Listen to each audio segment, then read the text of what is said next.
Hello दोस्तों, आज हम बात करेंगे रेलवे में आए हुए जो ग्रुप डी वगैरह में न्यूमेरिकल प्रश्न थे उनके बारे में बात करेंगे। और दोस्तों, जैसे जो पहले एग्जाम लगते थे, जैसे 2012 में इसका ग्रुप डी वगैरह रेलवे का लगते, उनमें न्यूमेरिकल जो प्रश्न थे वो बहुत कम पूछे जाते थे। पर जैसे आप 2018 के उठा के देखोगे एक बार, जो प्रीवियस ईयर के जो क्वेश्चन आए हुए हैं उनमें कम से कम एक पेपर में कम से कम आपको 4 से 5 न्यूमेरिकल, मतलब 5 नंबर का न्यूमेरिकल आपको देखने को मिलेगा। ठीक है। और एक एक अपन जो क्वेश्चन है एक एक नंबर को जोड़ते हैं तभी हर नंबर जुड़ेंगे। ठीक है। तो आपको क्या है, न्यूमेरिकल इतने हार्ड नहीं है। ठीक है। जो न्यूमेरिकल देता है, आप ज़्यादा से ज़्यादा मुश्किल से अगर 5 न्यूमेरिकल देगा तो उनमें से 2 न्यूमेरिकल या एक न्यूमेरिकल आपको टफ मिल सकता है। ठीक है। बाकी सभी न्यूमेरिकल आप सीखोगे तो आपको ईजी लगेंगे। ठीक है। तो दोस्तों, शुरू करते हैं पहला न्यूमेरिकल से। और दोस्तों, जितने भी क्वेश्चन आए हुए हैं मैं पूरे आपको न्यूमेरिकल करा दूंगा इस पे। ठीक है। तो आप मेरे चैनल को सब्सक्राइब कर लीजिए, जिससे आपको तुरंत लेटेस्ट जो वीडियो डालो उसकी नोटिफिकेशन मिल जाए। ठीक है। तो दोस्तों, बात करते हैं पहले क्वेश्चन की। एक ट्रक किनारे से फिसलकर 0.8 सेकंड जमीन पर गिर जाता है। ठीक है। एक ट्रक किनारे से फिसलकर 0.8 सेकंड में जमीन पर गिर जाता है। किनारा जमीन से कितना ऊंचा होगा। ठीक है। तो यहाँ देखो, जमीन से ऊंचाई की बात हो रही है, तो आपको क्या करना, हाइट वाला यहाँ पे क्या लगाएगा। अगर ऊंचाई वाला ऊंचाई पूछा है ना, ऊंचा होगा, तो आपको क्या करना है, जो हाइट का जो होता है सूत्र फॉर्मूला वो लगाना पड़ेगा। ठीक है। तो क्या हो जाएगा, एच बराबर क्या आ जाएगा, 1/2 जी टी। ठीक ठीक है। जी या क्या है, ग्रेविटी। ठीक है। और टी क्या है, या टाइम का स्क्वायर। ठीक है। यहां तक समझ में। टी क्या होगा, टाइम का स्क्वायर, ये आपका फॉर्मूला हो जाएगा। अब करना कुछ नहीं है, फॉर्मूला पे आप अगर क्वेश्चन निकालते हो बार बार रिपीट, अगर 2-4 बार ये एक टाइप का क्वेश्चन निकालो, क्योंकि क्वेश्चन टाइप सेम होगा, केवल अंक ही तो बदलते हैं, क्वेश्चन तो सेम होगा। ठीक है। तो ये आप 2-4 बार निकाल लोगे तो आपको सूत्र वगैरह याद करने की कुछ जरूरत नहीं है, ऑटोमेटिक आपको याद हो जाएगा। ठीक है। बाकी हैबिट में आ जाएगा। ठीक है। तो इसमें करना क्या है, कुछ नहीं करना, हाइट बराबर 1/2 ऐसा कैसा लिखना है। ठीक है। ग्रेविटी आपको दे रखा है, ऑलरेडी प्रश्न में दे रखा है तो 10 लिख दो। ठीक है। इनटू और समय का स्क्वायर, तो समय का स्क्वायर करेंगे तो क्या हो जाएगा, 0.8 का होल स्क्वायर। ठीक है। अब इसका क्या हो जाएगा, इसमें इसका आंसर क्या आ जाएगा, ये देखो, इसमें देंगे भाग 5 और 8 पंजे 5, इसमें 5 और इसका करेंगे कितना हो जाएगा, इसका स्क्वायर कितना हो जाएगा, 64। तो यहाँ पॉइंट देखो, पॉइंट स्क्वायर हो जाएगा, इसका 20 कितना हो जाएगा, 64। तो 64 है, तो कितना अंक छोड़ के पॉइंट लगेगा, 2 अंक छोड़ के पॉइंट लगेगा। ठीक है। तो यहाँ क्या होगा, 2 अंक, अगर देखो आप स्क्वायर कर रहे हो तो 2 अंक, जो यहाँ 1 अंक है, ये तो आपको आता होगा मैथ का। ठीक है। इतनी सी मैथ तो आपको आती होगी, तो इतना बताने की जरूरत नहीं कि 2 अंक छोड़ के पॉइंट लगेगा। ठीक है।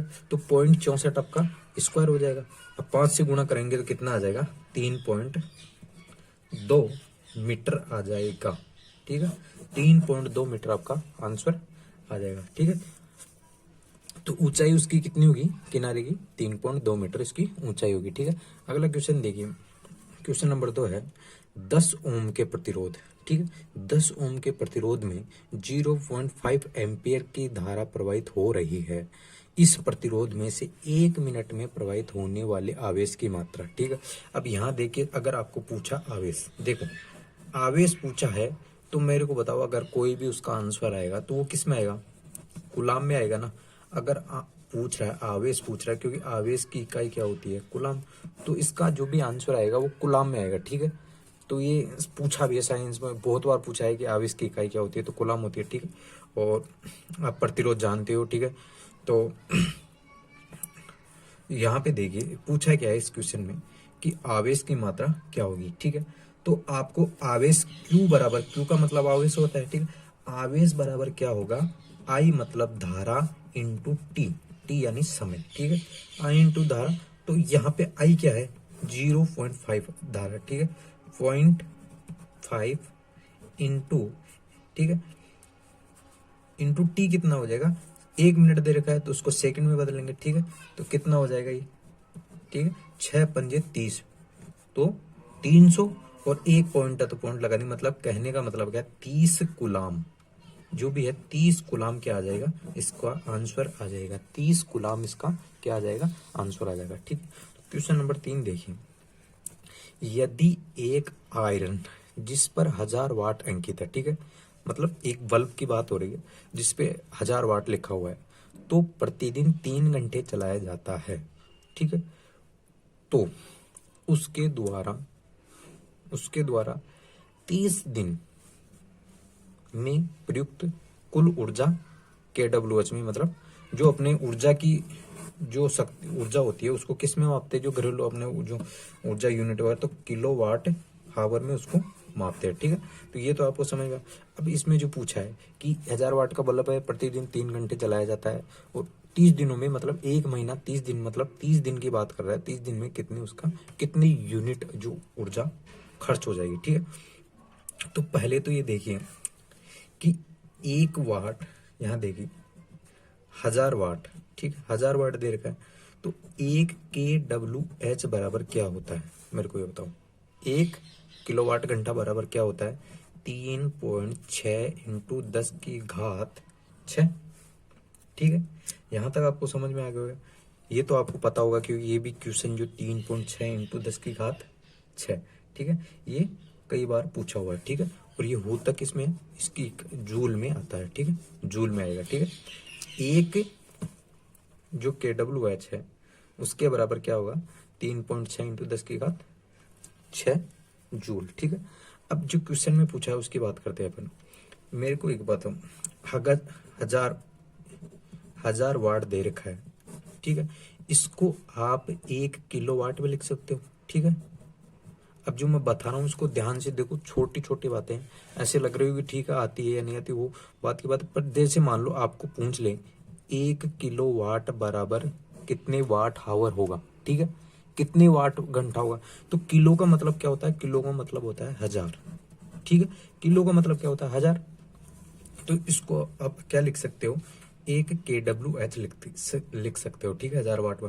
तो एक दिन में कितनी ऊर्जा, एक दिन में देखो 1 किलोवाट, ठीक है, KWH इंटू 3 हावर, ठीक है, 3 घंटे चल रहा है, 3 घंटे चल रहा है तो कितना हो जाएगा 3 KWH, मतलब किलोवाट आवर, ठीक। तो कहने का मतलब क्या है, एक दिन की कितनी यूनिट आ रही है, यूनिट 3 यूनिट आ रही है। तो मेरे को बताओ 30 दिन की कितनी यूनिट हो जाएगी, 90 यूनिट, ठीक है। तो 30 इंटू 3 KWH बराबर 90 KWH, मतलब 90 यूनिट हो जाएगी, ठीक है। तो कितनी यूनिट आ जाएगी, टोटल 90 यूनिट आ जाएगी, ठीक है। वैसे इजी है, आप करोगे तो मुश्किल से आप 10 सेकंड भी नहीं लोगे इसमें, ठीक है। ये तो समझाने के लिए मैंने थोड़ा इसमें बताया, ठीक है। अगले क्वेश्चन में चलते हैं। क्वेश्चन नंबर 4 है, 800 kg भार वाली एक कार के वेग को 5 मीटर प्रति सेकंड। अब देखो, जैसे अब आपको क्वेश्चन से भी आप बहुत कुछ सीख सकते हो।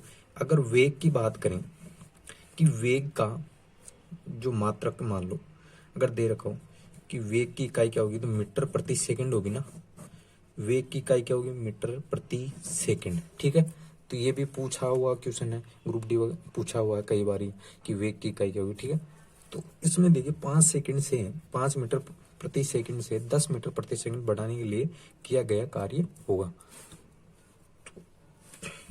तो यहाँ देखिए, यहाँ क्या करोगे, पूछा क्या है, कार्य मतलब डब्लू पूछा है, और डब्लू बराबर क्या होगा, 1/2।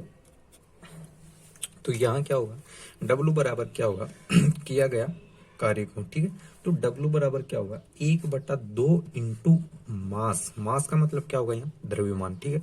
द्रव्यमान अपने को 800 kg दे रखा है यहाँ पे, ठीक है, इंटू m माइनस, देखो यहाँ कोष्टक में क्या होगा, कोष्टक माइनस बाद में करेंगे, इसका स्क्वायर जो मतलब जो प्रारंभिक गति है, ठीक है, जो प्रारंभिक वेग है और अंतिम वेग में से इसका स्क्वायर घटाएंगे। कैसे, देखो यहाँ पे अंतिम वेग का स्क्वायर माइनस प्रारंभिक वेग का स्क्वायर, ठीक है। बात वही है कि आप जितना प्रैक्टिस करोगे, क्वेश्चन कुछ भी नहीं है, 5-6 अब देख लो, जैसे 2018 के एग्जाम में 18 जो 19 में ग्रुप डी लगा था, उनमें लगभग सभी पेपर में एक शिफ्ट में कम से कम 4 से 5 न्यूमेरिकल पूछे गए हैं। तो ये आपको ये हल करना ही होगा। और आगे जैसे एग्जाम आएगा, इसमें ये 20-21 में एग्जाम है जो 21 में है ना, उनमें पता नहीं 6-7 भी पूछ सकता है, ज़्यादा भी पूछ सकता है। तो आपको ये ठीक है देख के चलना होगा। ठीक है, तो अब देखिए यहाँ तक समझ में आ गया। ठीक है, प्रारंभिक वेग में से मतलब अंतिम वेग में से प्रारंभिक वेग को घटाना। ठीक है, तो यहाँ क्या हो जाएगा, देखिए 1/2 ऐसा का ऐसा आ जाएगा। ठीक है, 1/2 ऐसा कैसे आ जाएगा। मास क्या क्या दे रखा है यहाँ पे 800 kg, मतलब द्रव्यमान क्या दे रखा है यहाँ पे भार 800 kg। और ठीक है, इसमें से घटाएंगे 100 में से 25 घटाएंगे स्क्वायर करके, तो कितना बच जाएगा इंटू 75। ठीक, इंटू 75 बराबर कितना आएगा, आ जाएगा ये इसमें से 400 और 75 ये हो जाएगा 30,000 किलो जूल आ जाएगा। ठीक है, तो 30,000 को अगर देखो किलो जूल में बदलना है। ठीक है, अगर देखो देखो ये भी आंसर है। ठीक है, और इसको किलो जूल में बदलने के लिए क्या करना होगा, 30 किलो का मतलब क्या होगा, 1000 हटा दो। ठीक, तो किलो हो जाएगा, जूल हो जाएगा। ठीक है, किलो जूल। यहाँ तक समझ में आया। कार्य का मात्रा, जो कार्य की इकाई होती है क्या होती है, जूल। ठीक है, तो जूल में आंसर आएगा ही आएगा। ठीक है, यहाँ तक समझ गया किलो जूल में। ठीक है, अब आगे देखिए अगला क्वेश्चन है 5.6 kWh बराबर क्या होगा। ठीक है, अब मेरे को ये बताइए, अपन जो पिछला क्वेश्चन है क्वेश्चन नंबर 3, इसमें आपने देखा कि 1 kWh बराबर 3.6 इंटू 10⁶ ठीक है जूल है। तो इसके बराबर क्या होगा, कुछ नहीं करना, जो 5.6 है उसको गुणा करना है किससे, 3.6 इंटू 10⁶ जूल से। ठीक है, यहाँ तक समझ में आ गया, जूल से गुणा करना है।